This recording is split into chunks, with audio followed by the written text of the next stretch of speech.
and gents, this is the moment you've waited for. This is the greatest show! And now, here's your host, Clint Arthur. All right, well, our next expert coming in here, oh my goodness, what a fireball she is. Elisa Chastaine, she's come a long way, folks. Elisa, thanks so much for being right here on 77 WABC Radio in New York City. Oh, great, Clint. It's so nice to be here with you today. I'm just happy to be in New York City and to share my story. You know, guys, I am a serial entrepreneur. I started my first business when I was in college. Now, many years later, many businesses later, it's my passion to help other entrepreneurs be successful. And you know, Clint, you work with entrepreneurs every single day. So you'll understand when I say that there's that first flush of good feeling when you got that passion, you got that idea, you create a business and you're like, oh, here I go. It's so exciting. And then you got to run the business. Now, I don't know what profession out there actually teaches people how to do that, how to run their business. And I found that there's three things that get in the way of success. One is that the entrepreneur tries to do it all themselves. They have their fingers in on everything. And unfortunately, they're probably not good at everything. The second thing is that they tried enough. They're smart enough to have a team. And believe me, it takes a smart entrepreneur to get a team. Your team may be of one or many. But you need to know how to delegate to that team. You need to be able to let go, for God's sake, of your responsibilities and delegate them to others. The next problem entrepreneurs have is the selective focus or unfocus on things, where they can just ignore things completely because they're not good at it, or they're afraid of it, or they just don't understand it. Like, whenever does it work neglecting or ignoring collections, or ignoring sales, or marketing? Those are all bad things to ignore. Oh my God, they're all really bad things to ignore. Really bad things. Oh, they're so bad. Anyways, I started a business called Omify, because there's nothing that would bring me more joy than to see people have a vision, have a passion, using their God-given skill sets and make it happen, earn a living. In fact, maybe get really wealthy off it. What would be greater than that? You know, that is just fabulous. So in Omify, it's Omify Systems Office Management Made Easy. So what I do is I walk entrepreneurs through the process of actually making their business happen. And I'm going to give you one key today, the biggest key to it, and that is having an office manager. Clint, you happen to have a very gorgeous one. You did marry her, which, okay.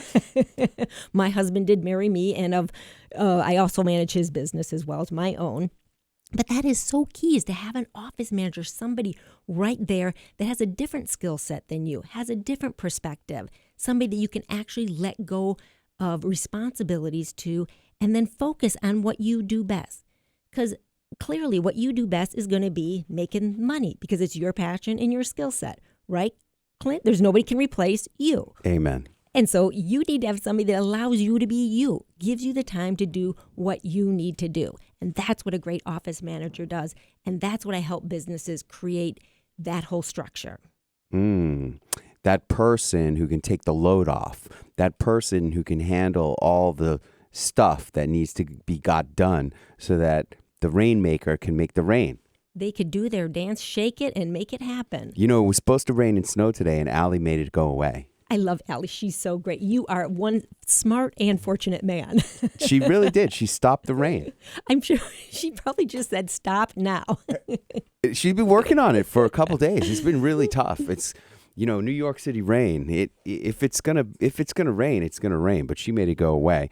And let me ask you this. What is the number one thing that person, you call him an office manager, I'll just call him that person, whatever, the name of the title is unimportant.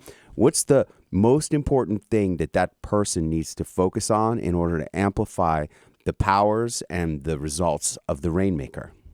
I would say the number one thing, the foundation, is in the relationship. And you both have to see eye to eye. You both have to have the same vision. So you have to be able to recruit them in or inspire them in to share your vision. Because when you're both rowing together, in the same fashion. They may row differently. You've got to let them row differently.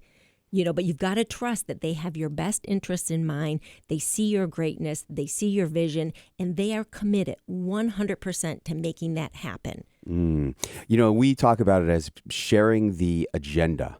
Like we have the same agenda. How do you get a person on your agenda when you're not married to them? Well, that's a very good question. I also run, every Wednesday, I run a nationwide office managers mastermind group from law office managers across the country. And some are married to the attorneys, but many of them aren't. And it is a really special skill. And I have to say that probably the number one thing is you really need to have like the right process in place. I mean, first pick the right person. You've got to have that right person. And sometimes you need help doing that because hiring that right person and bringing them on may not be the skill set that you have. And we've gone through a lot of different employees in our businesses throughout the year. And I've had ones where I thought, man, they are a team player. They are right by our side. Well, for instance, just last week, we got a phone call from our number one person at the firm, and they turned in their resignation. I thought they were with us for life. I thought we had them on board. I thought they were a team player. You know what I probably did? I probably took them for granted, and I probably didn't pay close enough attention on an ongoing basis to where they stand, how they're feeling, what's working for them, what's not working for them, what are their goals. How can people find out? How can people find out more about working with you? They can contact me through omifysystems.com. OMIFI, omifysystems.com. Thanks so much for coming in here, Elise, and really appreciated having you.